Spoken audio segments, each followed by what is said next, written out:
बच्चों, आप लोग इस पेपर के बारे में मुझे बता रहे थे कि ये जो पेपर है बहुत डिफिकल्ट था। कुछ बच्चे बोल रहे हैं कि आउट ऑफ सिलेबस था, कुछ बच्चे बोल रहे हैं ऐसा हमने कभी क्वेश्चन देखे नहीं। चलो, अब अगर आप लोग ऐसा कह रहे हैं, एक काम करते हैं, मैं इस पेपर को यहाँ पे सॉल्व कर रहा हूँ आप लोगों के लिए, ठीक है। और मैं पूरा इसको डिटेल में बता के चलूंगा कि क्या चीज़ क्या करनी थी या आपको क्या कराई गई थी और आपने कहाँ पे क्या आपको मिसअंडरस्टैंडिंग हुई है क्या हुआ, वो सब अभी हम लोग चेक कर लेते हैं। तो मैं आप लोगों के लिए पेपर सॉल्व कर रहा हूँ और पेपर जब मैं सॉल्व करूंगा उसके सॉल्यूशन को देख के आप डिसाइड करना कि पेपर डिफिकल्ट था, आउट ऑफ सिलेबस था या क्या। तो मैं आप लोगों के लिए पेपर अब सॉल्व कर रहा हूँ।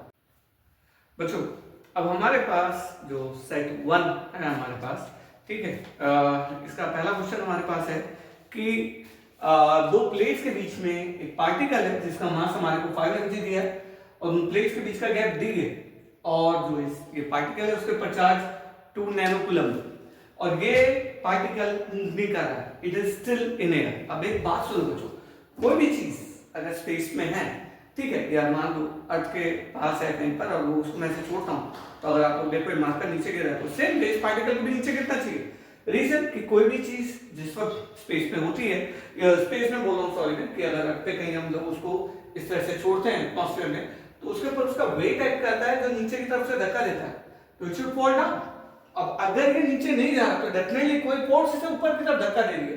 तो बच्चों क्योंकि इसके ऊपर चार्ज प्लस क्यू है, यहाँ पर प्लस 2 नैनोकूलम्ब, तो बच्चों इधर ये इलेक्ट्रिक फील्ड सेटअप है तो इलेक्ट्रिक फील्ड में चार्ज पार्टिकल पे फोर्स लगती है क्यूवी। अब बच्चों ये फोर्स इसे ऊपर लेके जाना चाहिए वेट से नीचे, और क्योंकि ना तो ऊपर जा रहा है ना नीचे, तो इसका मतलब हुआ दोनों फोर्स एक दूसरे को कैंसिल कर रही है, तो क्यूई mg के इक्वल है। दैट इंप्लाइज ई जो है mg अपॉन क्यू है। अब ई जो है वो है बच्चों पोटेंशियल ग्रेडियंट। पोटेंशियल ग्रेडियंट अगर आप लोगों को पता हो जो शब्द है हम लोग तीन तरह से इस्तेमाल करते हैं। अगर इलेक्ट्रोस्टैट्स जो है, इलेक्ट्रोस्टैट्स में हम लोग इसको लिखते हैं E equal to minus dV upon dr। Current electricity में रखते हैं E equal to V upon L। मगर ये कैपेसिटर वाली कंडीशन है, इसमें E होता है V अपॉन D। D यहाँ प्लेट्स के बीच का गैप है, तो मैं E को V अपॉन D लिखकर यहाँ पे, अब ये देखिए ये हुआ, तो V की वैल्यू उन्होंने क्वेश्चन में हमसे पूछा है तो mgd अपॉन Q। अब बच्चों इसकी वैल्यू अगर मेरे को यहाँ पे प्लेस करनी है तो सबसे पहले एक बेसिक बात ध्यान रख लो बच्चों, जब भी आप लोग वैल्यू प्लेस करेंगे तो वो सब एक ही फॉर्म में हो। तो इसको क्योंकि हमारे को सेंटीमीटर में दे रखा है, हमें एसआई सिस्टम में कन्वर्ट करना है, यानी एम के इसके अंदर, तो 1 सेंटीमीटर मतलब 0.01 मीटर। मिलीग्राम हो जाएगा बच्चों 5 into 10 to the power minus 6 kg, क्योंकि एसआई सिस्टम में मास हम केजी में लेते हैं। सेम वे जो चार्ज है that will be 2 into 10 to the power minus 9 coulomb। Got it? अब ये सारी values if I am going to place here, और g आप लोगों को पता है कि जो g है वो लेते हैं 10 मीटर पर सेकंड स्क्वायर। हाँ 9.8 लेते हैं, लेकिन बच्चों ये हमारे पास कैलकुलेशन आसान कर देता है, तो 10 लेना ज्यादा बेटर होगा। if I am going to place these values here, तो ये मेरे पास आ रहा है 5 into 10 to the power minus 6 into 10 into 0.01 upon ये मेरे पास आ रहा है 2 into 10 to the power minus 9 coulomb. बच्चों अब अगर मैं इसको सॉल्व करता हूं तो this will going to be what 5 हो जाएगा, दिस विल बी 5 5 is 25, तो ये अराउंड मेरे पास आएगा 250 वोल्ट। Got it? तो इसका जो ऑप्शन है वो ए है, एंड आई होप कि आप लोगों को ये कांसेप्ट आया होगा समझ में। ठीक है बच्चों, अब हमारे पास ये दूसरा क्वेश्चन है जो किरचॉफ लॉ के ऊपर बेस्ड है, लेकिन ये फिगर देख के हमें कहीं से कहीं तक ऐसा महसूस नहीं हो रहा कि ये किरचॉफ लॉ के ऊपर बेस्ड है, क्योंकि किरचॉफ लॉ सिर्फ इतने वाले प्रोसेस में लगता है। किरचॉफ बोल रहा हूँ, आई एम सॉरी बच्चों, व्हीटस्टोन ब्रिज, अब जो भी हो जाता है कभी कभी, सॉरी, लेकिन अब देखो बच्चों व्हीटस्टोन ब्रिज, लेकिन व्हीटस्टोन ब्रिज में हमें सिर्फ एक पतंग और बीच में ये डायगोनल पतंग और ये एक्स्ट्रा इसके अंदर इंक्लूड हुए। तो बच्चों एक चीज इसमें भी आप लोगों ने कंफ्यूज नहीं होना था। जरा आप एक चीज देखो बच्चों, पैरेलल और सीरीज कॉम्बिनेशन हम 10th क्लास से पढ़ते आ रहे हैं, तो अगर आप लोग नोटिस करो पॉइंट ए से पॉइंट सी तक अगर हम लोग देखते हैं तो बच्चों ये दो जो रेजिस्टेंस हैं दे आर इन सीरीज, ठीक है। 4 और 2 को अगर सीरीज में इनको डायरेक्ट जोड़ेंगे तो हमारे पास ए और सी के बीच में जो रेजिस्टेंस आएगा दैट विल बी 6 ओम, ये 6 ओम आ गया। अब उसके बाद ये है बच्चों 3 ओम, तो अगर मैं इसको जोड़ता हूं तो this will going to be 3 ohm here.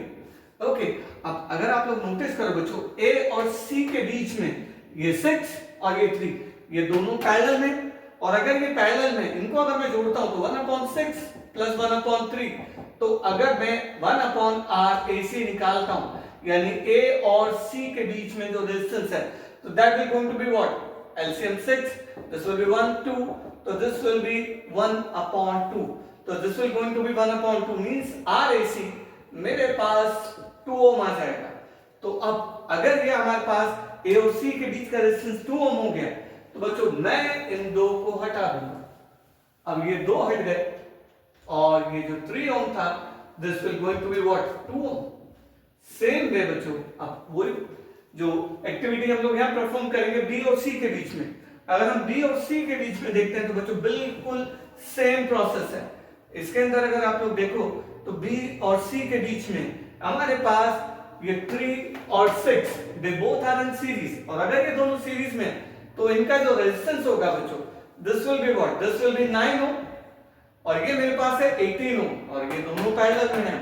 अब अगर ये पैरेलल में है तो 1/18 प्लस 1/9, अगर मैं इसे सॉल्व करता हूं तो 1/r BC, अगर मैं इसको सॉल्व करूंगा तो this will going to be 18, और इसको अगर सॉल्व करते हैं 1 plus and this will be what 2, तो ये अगर 3/18, अगर हम इसे सॉल्व करते हैं तो 6, तो RBC अगर हम लोग देखते हैं तो दिस विल बी 6 ओम।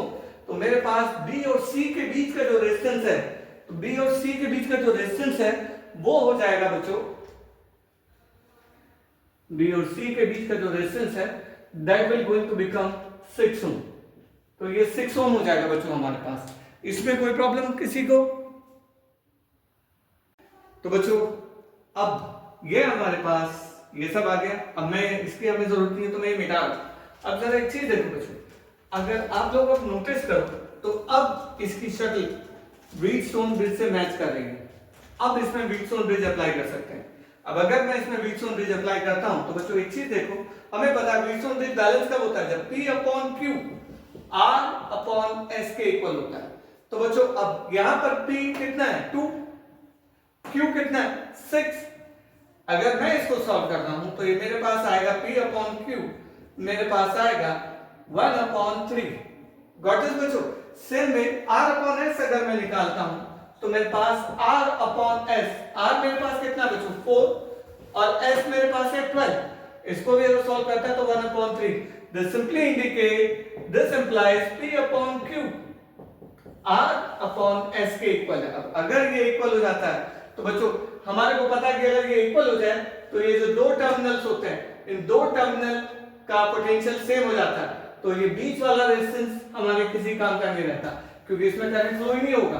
ठीक है, क्योंकि ये जो दो टर्मिनल्स हैं, ये C और मान लो इसको D, तो C और D सेम पोटेंशियल पे हो जाते हैं, और क्योंकि C और D सेम पोटेंशियल पर हो गए तो अब इनके बीच में कोई करंट फ्लो नहीं करेगा। अब इसके अंदर देखो बच्चों, अब ये हमारे पास सिंपल सर्किट बन गया, ये दोनों सीरीज में, तो 2 और 6 दिस विल बी 8, तो बच्चों पॉइंट A में ये मेरे पास 8 ओम हो गया। सेम वे अब ये दोनों भी सीरीज में, this will going to become what, this will going to become कितना 16 ओम। ओके, अब they both are in parallel, तो RAB अगर मुझे निकालना है सॉरी 1/8 प्लस 1/16, तो this will going to be 16 और ये ऊपर 3, और तो हमारे पास RAB ये आएगा 16/3 ओम। और बच्चों जो इसका ऑप्शन है सी, वो इसका आंसर होगा। आई होप कि आप लोगों को ये सॉल्यूशन समझ में आया होगा। बच्चों अब हमारे पास है क्वेश्चन नंबर 3। क्वेश्चन नंबर 3 हमारे को बोल रहा है कि एक रेक्टेंगुलर कॉइल, जस्ट मान लो कि एक हमारे पास एक रेक्टेंगुलर कॉइल, और अगर मैं इसे मैग्नेटिक फील्ड में रख रहा हूं, तो उन्होंने कहा कि जो मैग्नेटिक फील्ड में ये जो रेक्टेंगुलर कॉइल है वो मैग्नेटिक फील्ड के साथ अल्फा एंगल बना है। तो let this PQ be the rectangular coil. अब बच्चों आप लोगों को एक चीज पता होगी कि जो एरिया वेक्टर होता है वो एरिया के नॉर्मल होता है, गॉट इट? तो अगर ये अल्फा बना रहा है तो ये इससे थोड़ा 90 डिग्री पे झुकेगा, तो मैंने यहां पर इसको एरिया वेक्टर ले लिया, गॉट इट? तो अब अगर आप लोग नोटिस करो, अगर ये अल्फा है और ये 90, तो this will be what 90 minus alpha, got it? अब बच्चों उसने हमारे से इसके अंदर पूछा है मैग्नेटिक फ्लक्स। बच्चों फ्लक्स क्या होता है, फाई इक्वल्स टू होता है बी डॉट ए, और अगर इसे सॉल्व करेंगे तो this will be B A cos theta और अल्फा, सॉरी यहाँ पर अल्फा दिया तो अल्फा। लेकिन बच्चों एक चीज यहाँ पे एक प्रॉब्लम है, यहाँ पे एंगल नहीं दिया हुआ हमारे को एरिया वेक्टर से। उन्होंने हमारे को रेक्टेंगुलर कॉइल के साथ इसका एंगल दिया है अल्फा। तो बच्चों एरिया वेक्टर इसके साथ एंगल कितना बना रहा है 90 माइनस अल्फा, तो यहाँ पे अल्फा की बजाय आएगा 90 माइनस अल्फा। मुझे इतना पक्का पता है क्योंकि इन्होंने बेवकूफ बनाने के लिए बी पार्ट इसका जो दिया वो बी ए कॉस अल्फा दिया हुआ है, और मैक्सिमम बच्चों ने बी ए कॉस अल्फा करा हुआ। प्रॉब्लम इज दैट कि उन्होंने अल्फा एंगल जो है वो रेक्टेंगुलर कॉइल के साथ दिया, मगर एरिया वेक्टर उसका नॉर्मल होता है, और क्योंकि एरिया वेक्टर नॉर्मल है उसका एंगल इसके साथ 90 माइनस अल्फा है। तो यहाँ पे ये आंसर होगा B A sine alpha. I am sorry बच्चों कि इसमें काफी बच्चों ने डेफिनेटली गलती करी होगी, और इसमें गलती सीबीएसई बोर्ड की एक है कि बेचारे बायो वालों ने ट्रिग्नोमेट्री 11th या 12th में तो पढ़ी नहीं, उन्होंने जो पढ़ी थी 10th में, और 10th में 90 माइनस थीटा वाला कंसेप्ट हटा दिया था। तो इसमें अगर आप लोग ये कहते हैं कि आउट ऑफ सिलेबस था, आई एग्री विद यू, ठीक है, लेकिन बाकी इसका आंसर ये है बच्चों। अब बच्चों क्वेश्चन नंबर 4, ये तो सही में बायो वालों के साथ थोड़ा धोखा है, as because in this question bio वालों को ट्रिग्नोमेट्री में कॉस का ग्राफ पता होना चाहिए, तब जाके वो इस क्वेश्चन को सॉल्व कर सकते हैं। उन्होंने क्वेश्चन में दिया है कि अल्टरनेटिव करंट है, उसकी वैल्यू दे रखी है I equal to I naught cos 100 pi into t, और उन्होंने पूछा है कि ये बताओ कि उसकी जो मैक्सिमम वैल्यू से क्वेश्चन में कहा है यस कि वो मैक्सिमम वैल्यू से 0 तक कितनी देर में आएगा। तो बच्चों अब एक चीज बच्चों, इसके लिए आप लोगों को कॉस का ग्राफ पता होना चाहिए। बच्चों कॉस का ग्राफ मैक्सिमम से शुरू होता है 0, उसके बाद 0 से फिर उल्टे डायरेक्शन में मैक्सिमम, फिर 0 एंड सो ऑन। बच्चों यहां पे अगर आप लोग देखो 0, ठीक है, और ये 90 डिग्री, अगर हम लोग देखते हैं 90 डिग्री पे, ठीक है, तो ये 90 डिग्री पे हमारे पास जो है वो 0 आ रहा है, गॉट इट। तो अगर आप लोग नोटिस करो I नॉट मैक्सिमम से 0 1/4 ऑफ द टाइम पीरियड में आ रहा है। कितने में आ रहा है बच्चों 1/4 ऑफ द टाइम पीरियड में, ठीक है। तो अब अगर मेरे को वो चीज सॉल्व करनी है तो पहले मेरे को इसका टाइम पीरियड पता होना चाहिए। If I have to calculate the time period, मैं इसको कंपेयर करूंगा I equal to I naught cos omega t से। तो बच्चों ओमेगा मेरे पास 100 पाई है, ओमेगा को 2 पाई अपॉन कैपिटल T लिखेंगे तो 100 पाई, पाई से तो पाई कैंसिल हो गया, और 2 से this will going to be 50। तो टाइम पीरियड मेरे पास है 50 second, 1 upon 50 second, I'm sorry, this will going to be 1 upon 50th of a second। ये टोटल टाइम पीरियड है, ठीक है, टोटल टाइम पीरियड मतलब पूरा एक वेव का। लेकिन बच्चों अगर आप लोग नोटिस करो तो जो एक वेव होती है एक क्रेस्ट और एक ट्रफ के कॉम्बिनेशन से होती है, और वेव यहाँ पे कंप्लीट हो रही है, ये कैपिटल T है, करेक्ट। और इसमें इसके कितने पार्ट है 1 2 3 और 4, तो यानी कि ये 1/4 पार्ट है। तो जो टाइम पीरियड है कैपिटल T उसका 1/4। तो अगर वो पूछ रहा है हमारे से कि कितने टाइम में, तो t जो मेरे पास आएगा बच्चों वो आएगा t का 1/4 पार्ट, मींस 1/4 into 1/50 सेकंड। और अगर मैं इसको सॉल्व करता हूं this will going to be 1/200 of a second, यानी कि 1/200 ऑफ अ सेकंड जो है that will going to be the answer of it. ये बताओ बच्चों प्लीज, आई होप ये बायो वालों को तो समझ में आ गया होगा, ठीक है, अगर ये जैसे मैंने इसको समझाया, ठीक है। बाकी जो मैथ्स वाले उन्होंने तो इसको 2 मिनट में कर दिया होगा। बच्चों अब हमारे पास आता है 5th क्वेश्चन, जिसके अंदर वो हमें बोल रहा है कि एक कैपेसिटर और एक इंडक्टर को हम लोगों ने सीरीज में कनेक्ट कर दिया। बच्चों कैपेसिटर को जब हम एसी में जोड़ते हैं तो उसका रिएक्टेंस होता है 1/ωc, और इंडक्टर का रिएक्टेंस होता है ओमेगा एल के इक्वल। अब जरा एक चीज, उसने हमें कंडीशन दी है रेजोनेंस की। बच्चों फॉर रेजोनेंस अगर आप लोगों को पता हो, रेजोनेंस के लिए XL XC के इक्वल है, लेकिन इसमें एक और चीज वो बोल रहा है कि फ्रीक्वेंसी वेरिएबल है, यानी फ्रीक्वेंसी चेंज हो रही है। बच्चों अगर आप लोग नोटिस करो यहाँ पे XL और XC को, XC जो है वो फ्रीक्वेंसी के इनवर्सली प्रोपोर्शनल है, यानी अगर आप फ्रीक्वेंसी बढ़ाएंगे तो इसका रिएक्टेंस घटेगा, मगर इंडक्टर जो है उसका रिएक्टेंस फ्रीक्वेंसी के डायरेक्टली प्रोपोर्शनल है। बस ये एक कंसेप्ट आप लोगों को अपने दिमाग में रखना था। तो बच्चों एक चीज देखो, वो बोल रहा है कि अगर हम फ्रीक्वेंसी धीरे धीरे करके बढ़ाते हैं तो बच्चों जब फ्रीक्वेंसी कम है तो रिएक्टेंस और कैपेसिटर ज्यादा है और इंडक्टर का जो रिएक्टेंस है वो कम है, तो शुरू में जो XC वो XL से ज्यादा होगा इन द बिगिनिंग, ठीक है। और जैसे जैसे तुम उसे इंक्रीज करोगे तो एक टाइम आएगा कि भाई ये कम था, ये ज्यादा, धीरे धीरे करके ये बढ़ेगा और ये घटेगा और ये बढ़ना शुरू हो जाएगा। एक टाइम आएगा कि जब ये दोनों इक्वल हो जाएंगे। इस कंडीशन को रेजोनेंस बोलते हैं। क्या बोलते हैं बच्चों? रेजोनेंस। रेजोनेंस में XL XC के इक्वल होता है। लेकिन बच्चों अगर हम रेजोनेंस फ्रीक्वेंसी अचीव करने के बाद भी फ्रीक्वेंसी बढ़ाते हैं तो बच्चों इन दैट केस XC कम हो जाएगा और XL उसको एक्सीड करना शुरू कर देगा। तो बच्चों अगर आप लोगों से कोई पूछता है कि इसका आंसर क्या है तो साफ सी बात है, शुरू में कैपेसिटिव सर्किट है और बाद में वो इंडक्टिव हो जाता है, यानी कैपेसिटिव खत्म हो जाता है, मतलब कैपेसिटिव की वैल्यू कम होती जाती है और इंडक्टिव इफेक्ट की वैल्यू बढ़ती जाती है। तो हमारे पास जो इसका ऑप्शन होगा कि कैपेसिटिव शुरू में और उसके बाद वो इंडक्टिव हो जाता है। ठीक है बच्चों, एंड आई होप कि आप लोगों को ये कंसेप्ट समझ में आया होगा। बच्चों अब है हमारे पास क्वेश्चन नंबर 6। बच्चों क्वेश्चन नंबर 6 बोल रहा है कि अगर मैं एक रॉड लेता हूं, let this be the rod, और मैं इसको वर्टिकली फेंकता हूं, ठीक है, या मैं इसको इस तरह से करके फेंकता हूं, तो बच्चों अब अर्थ की मैग्नेटिक फील्ड के अंदर ये मूव करेगा और वो अर्थ की मैग्नेटिक फील्ड उसके साथ जो एंगल बनाएगी, यहाँ पर जो थीटा होगा दैट विल बी 90 डिग्री। अच्छा एक और बच्चों, उसने हमारे पास जो अर्थ की मैग्नेटिक फील्ड है वो दे रखी है गॉस में। अब सबसे बड़ी प्रॉब्लम बच्चों के सामने ये आएगी कि बच्चों को जो है आदत होती है टेस्ला की, उन्हें गॉस का नहीं पता होता। तो बच्चों मैं तुम्हें बता दूं, गॉस एक छोटी यूनिट है मैग्नेटिक फील्ड की और 1 gauss equal to 10 to the power -4 tesla. तो this will be 1.4 into 10 to the power -4 tesla. तो पहले हम इसको टेस्ला में कन्वर्ट करेंगे, उसके बाद ये सेंटीमीटर में, तो we have to convert this into metre. तो इसे मीटर में कन्वर्ट करेंगे तो 0.5 मीटर। अब बच्चों हमें पता है कि जब भी कोई रॉड मैग्नेटिक फील्ड के अंदर मूव करती है तो उस पे जो ईएमएफ डेवलप होता है, वो ईएमएफ होता है इसका, वो होता है BLV sin थीटा। अब बच्चों यहाँ पे B मेरे पास है 0.4 into 10 to the power -4, length मेरे पास है 0.5, ठीक है, और वेलोसिटी 10, और बच्चों मेरे पास ये है sin 90 और मुझे पता है sin 90 1 होता है। तो बच्चों अब ये 10 ये खत्म हुआ, ओके, और ये अगर मैं सॉल्व करता हूं 5 4 20, तो दिस विल बी 2 into 10 की पावर -4 वोल्ट, ओके।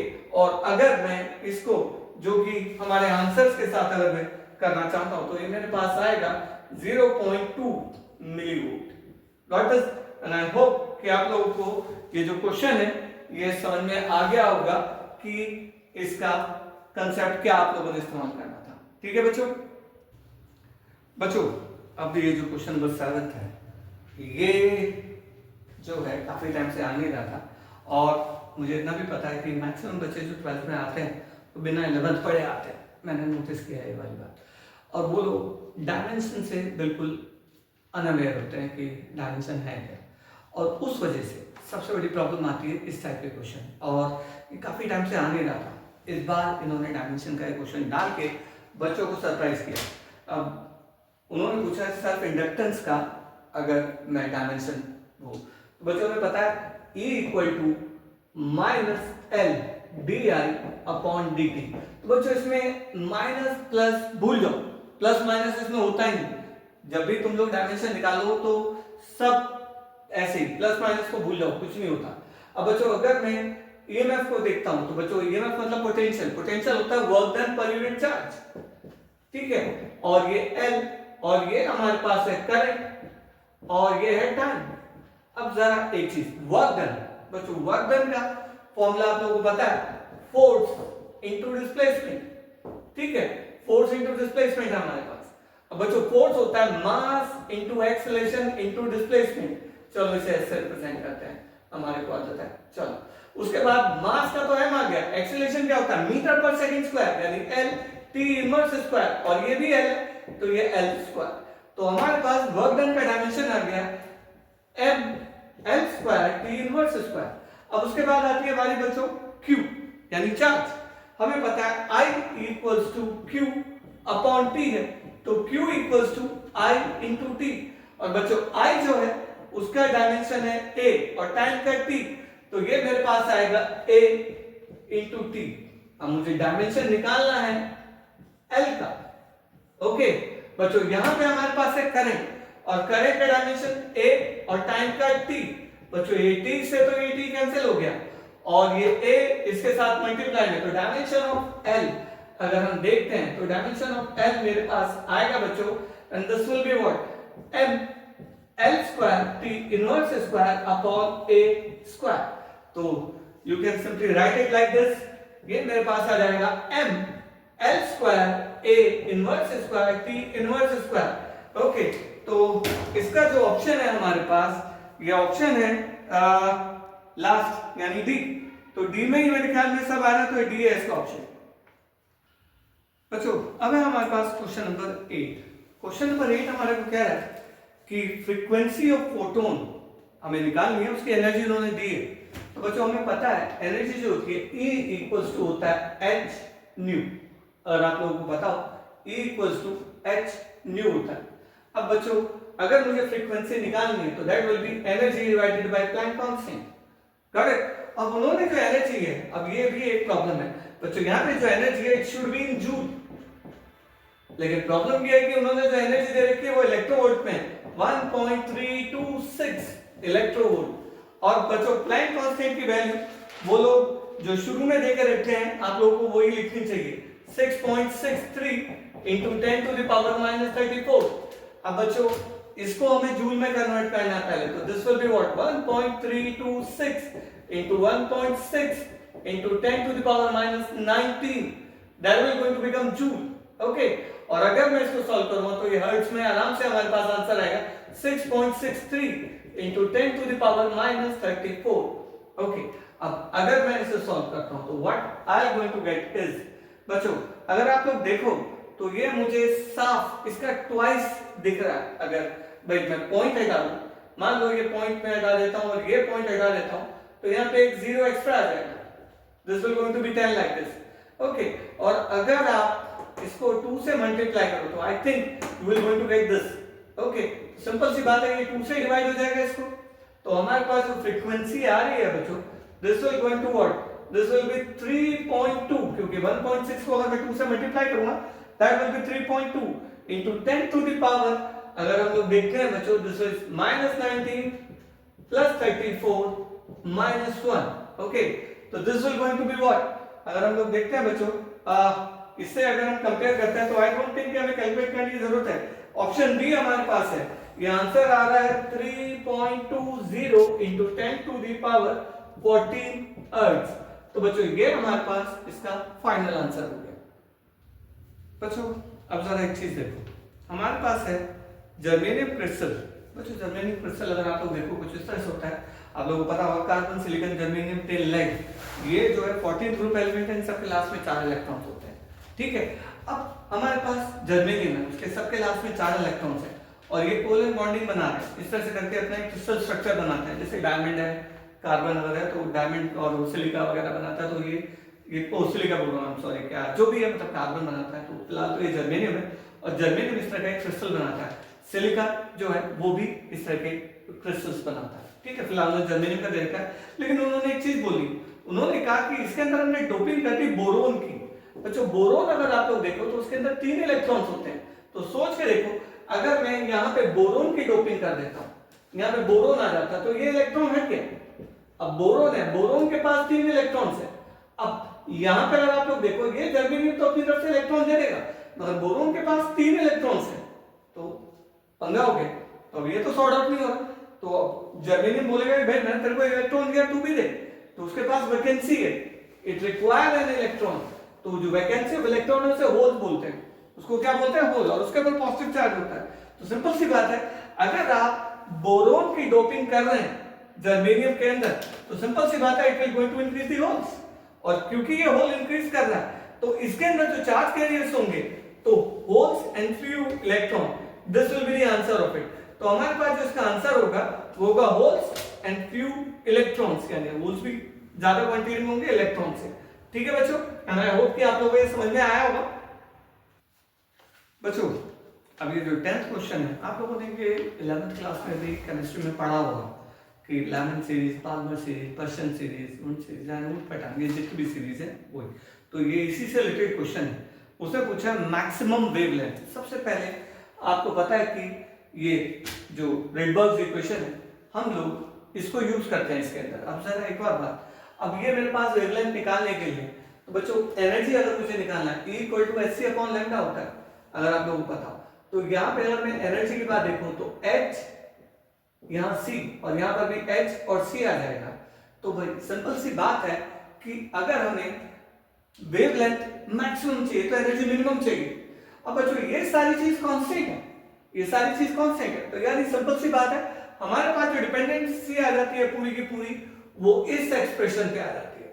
अब अगर इस एक्सप्रेशन से मैं देखता हूं बच्चों, जहां पर इस एक्सप्रेशन की वैल्यू ज्यादा होगी वहां पे वेवलेंथ कम होगी, और जहां पर इस एक्सप्रेशन की वैल्यू कम होगी वहां वेवलेंथ ज्यादा होगी, क्योंकि वो इनवर्सली प्रोपोर्शनल है। अब जरा एक चीज देखो बच्चों, सेक्शन ए अगर आप देखते हैं, मतलब इसका ऑप्शन ए में n4 मतलब वो फोर्थ से थर्ड में कूद रहा है, तो बच्चों 1/n फाइनल, यानी कि 1/3 का स्क्वायर माइनस 1/4 का square, this will B 1/9 minus 1/16, और अगर मैं इसे सॉल्व करता हूं तो मेरे पास आएगा 7/9 into 16। ओके, उसके बाद मेरे पास ऑप्शन बी है कि इलेक्ट्रॉन सेकंड ऑर्बिट से थर्ड में, सॉरी थर्ड से सेकंड में जा रहा है, थर्ड से सेकंड में, यानी सेकंड का स्क्वायर माइनस 1/3 का square, this will be 1/4 minus 1/9, और अगर मैं करता हूं तो this will going to be 36, 5/36 हो जाएगा। सेम वे सी ऑप्शन देखते हैं हम लोग। सी ऑप्शन मेरे को बोल रहा है कि वो सेकंड से फर्स्ट में जा रहा है, यानी लैमन सीरीज अल्ट्रावायलेट। ओके, तो बच्चों अगर इसमें देखते हैं तो बच्चों 1/1 का स्क्वायर 1 ही होता है माइनस 1/4 भाई 2 सेकंड ऑर्बिट है तो ये आ जाएगा।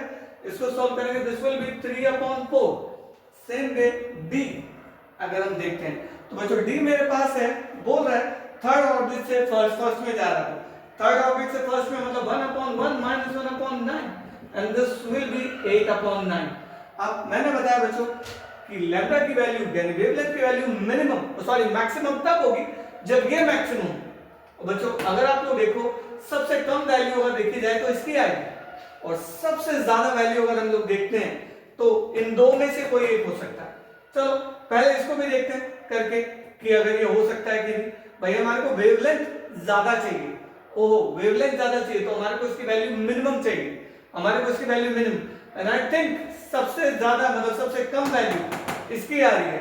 आप लोगों के पास कैलकुलेटर होगा तो उठा के इसको चेक करके देखो, अरे इसको सॉल्व करके कि ये कौन सा है, वरना अगर आप लोग नोटिस करोगे यहाँ पर बच्चों मैं 9 से अगर इसको डिवाइड करता हूँ तो दिस विल बी 0.7 समथिंग, अगर मैं 8 को इससे डिवाइड करता हूँ तो ये मेरे पास आएगा अगर हम देखते हैं 80 को अगर 9 से करते हैं तो it will be around 8। Okay 0.8 something, इसको अगर हम करेंगे तो 0. ये आएगा 7 समथिंग, तो साफ दिख रहा है ये ज्यादा है और ये कम। ओके, अब इसके अंदर अगर आप देखो बच्चों तो 0.0 समथिंग आएगा, गॉट इट, ये इन सबसे भी कम है, और इसको करेंगे तो ईश्वर 0.00 समथिंग आएगा।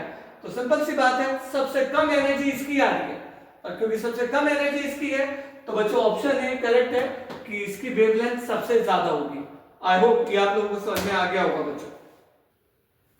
क्वेश्चन नंबर 11, ये डायोड के ऊपर बेस्ड है, फॉरवर्ड बायसिंग और रिवर्स बायसिंग। आप लोगों को पता है कि अगर हम डायोड के टर्मिनल्स P को पॉजिटिव टर्मिनल से N को नेगेटिव टर्मिनल से जोड़ते हैं तो पॉसिबल फॉरवर्ड बायसिंग होती है, और अगर नेगेटिव को पॉजिटिव और पॉजिटिव को नेगेटिव से रिवर्स बायसिंग। बच्चों जब भी आप किसी भी डायोड को फॉरवर्ड बायसिंग में जोड़ते हैं तो बच्चों उसकी डिप्लीशन लेयर कम हो जाती है, ठीक है, और उसका जो पोटेंशियल बैरियर है वो भी रिड्यूस हो जाता है, गॉट इट। तो सिंपल सी बात है इसका आंसर है ऑप्शन ए, ठीक है, जिसके अंदर पोटेंशियल बैरियर और हाइट दोनों डिक्रीज हो रही है। ठीक है बच्चों, आई होप कि आपको समझ में आ गया होगा।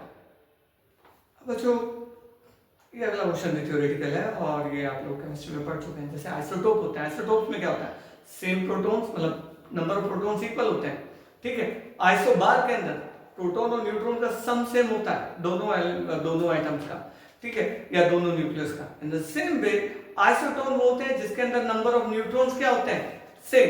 तो बच्चों सिंपल सी बात है, इसके अंदर आएगा कि जिसके अंदर नंबर ऑफ न्यूट्रॉन्स सेम होते हैं, हाँ, एटॉमिक नंबर वो डिफरेंट होता है इनके अंदर, ठीक है, इसीलिए उनको आइसोटोन्स बोलते हैं।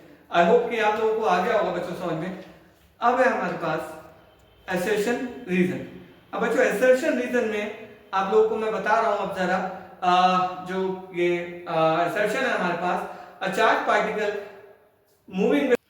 बच्चों अब है हमारे पास क्वेश्चन नंबर 13, आप लोग ये देख रहे हैं, इसमें वो बोल रहे हैं हमारे से कि एक चार्ज पार्टिकल है जो कि एक्सवाई प्लेन के अंदर मूव कर रहा है by making an angle theta with the x axis, x axis से थीटा एंगल बना के जा रहा है। अब उसने कहा कि अगर हम इसे यूनिफॉर्म मैग्नेटिक फील्ड के अंदर थीटा एंगल बना के डाल रहे हैं और जो मैग्नेटिक फील्ड है वो वाई एक्सिस के पैरेलल है, गॉट इट। तो वो बोल रहा है हमसे कि वो जो हेलिकल पाथ बनाएगा तो उसका जो एक्सिस होगा, जो हेलिकल पाथ है उसका जो एक्सिस होगा वो एक्स एक्सिस या वाई एक्सिस किसके पैरेलल होगा। चलो देखते हैं बच्चों, अगर मैं यहाँ पे v को उसके रेक्टेंगुलर कंपोनेंट में तोड़ता हूं तो बच्चों ये आएगा v cos थीटा जो कि x एक्सिस के अलाउंग है, गॉट इट, और एक आएगा v sin थीटा जो कि y एक्सिस के अलाउंग है।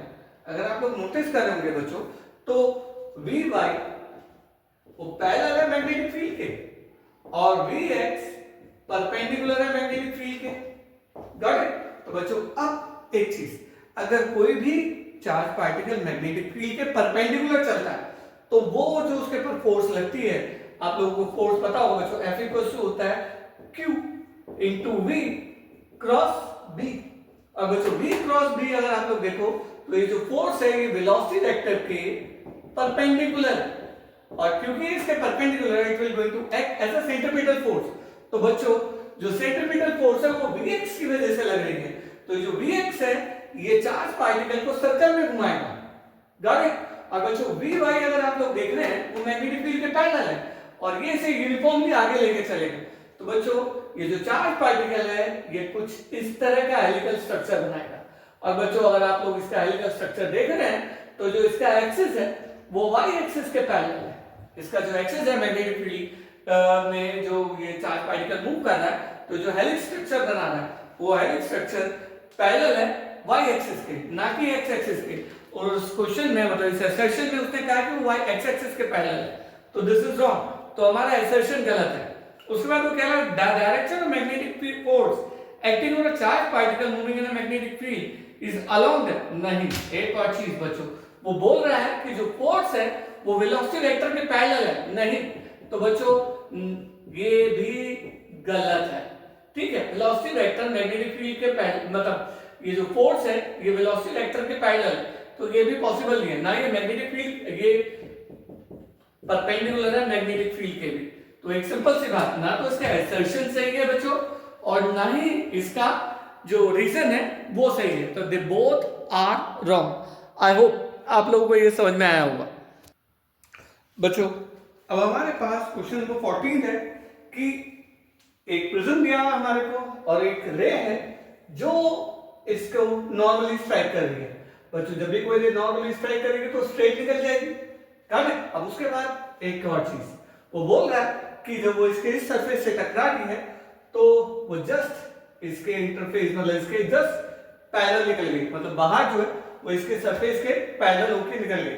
तो बच्चों यानी कि एक तरह से ये हमारे पास इसका एंगल ऑफ रिफ्लेक्शन 90 डिग्री आ गया। और बच्चों ये तभी पॉसिबल है कि जब angle of incidence critical angle के इक्वल हो, गॉट इट। लेकिन अब एक और बात बच्चों, आप लोग ये देख रहे हैं क्योंकि नॉर्मल है तो ये दोनों 90 डिग्री है और ये प्रिज्म एंगल है बच्चों, प्रिज्म एंगल और ये वाले एंगल का जो सम है लाइक दिस एंगल भी x, तो बच्चों x और a का जो सम है वो 90 आना चाहिए क्योंकि ट्रायंगल के एंगल का सम 90 होता है, ठीक है। और बच्चों x प्लस c जो है वो भी 90 है, ठीक है। तो दिस सिंपली इंडिकेट कि x प्लस c 90 डिग्री है, x प्लस a भी 90 डिग्री है। तो दिस इंप्लाइज ए और सी एक दूसरे के इक्वल है। तो बच्चों अब उसने जो हमारे को बोला है the critical angle of glass interface is equal to the angle of prism, बिल्कुल सही। तो क्रिटिकल एंगल ऑफ प्रिज्म के इक्वल आ गया, तो हमारा असर्शन एकदम सही है।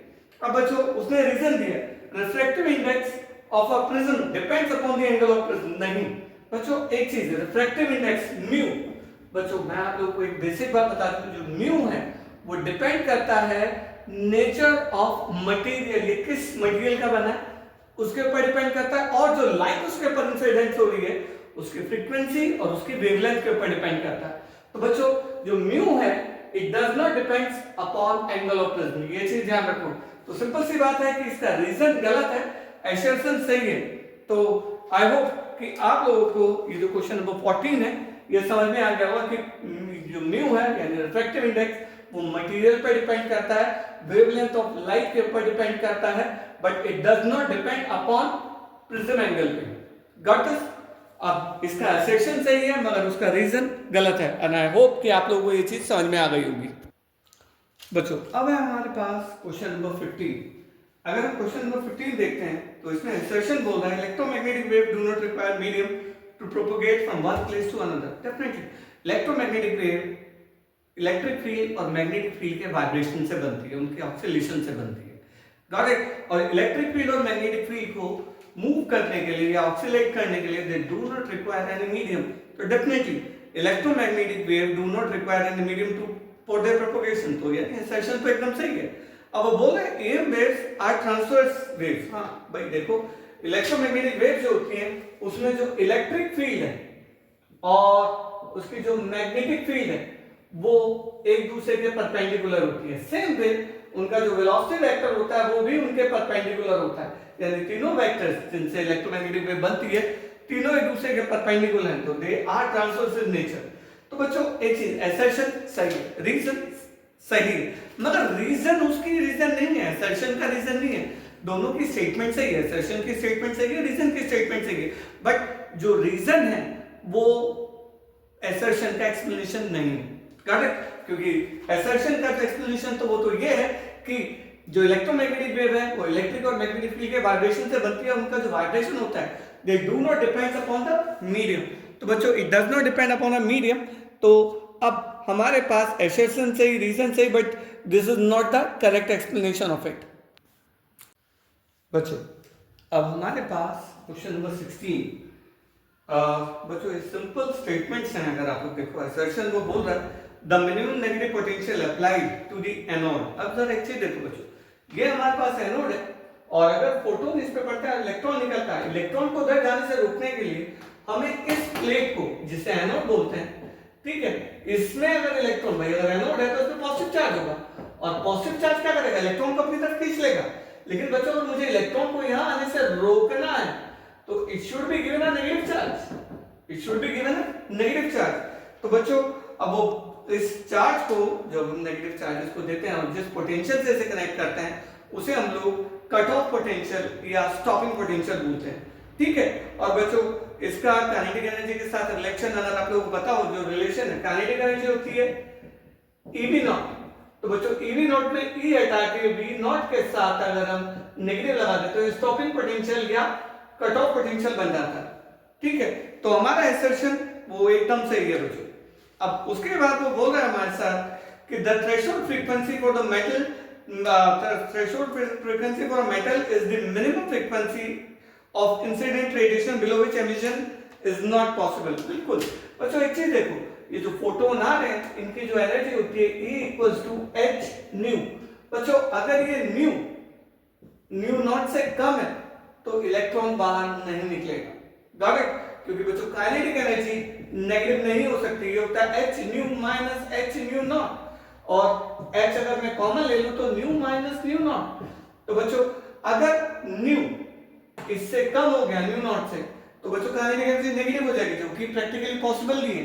तो सिंपल सी बात, हमारे पास पहला असर्शन सही है, रीजन वो भी बिल्कुल सही है, लेकिन they are not the explanation of each other. तो यानी रीजन जो है वो असर्शन का एक्सप्लेनेशन नहीं है, बाकी ये दोनों की दोनों एज अ स्टेटमेंट अगर देखा जाए तो बिल्कुल करेक्ट है। गॉट दिस बच्चों?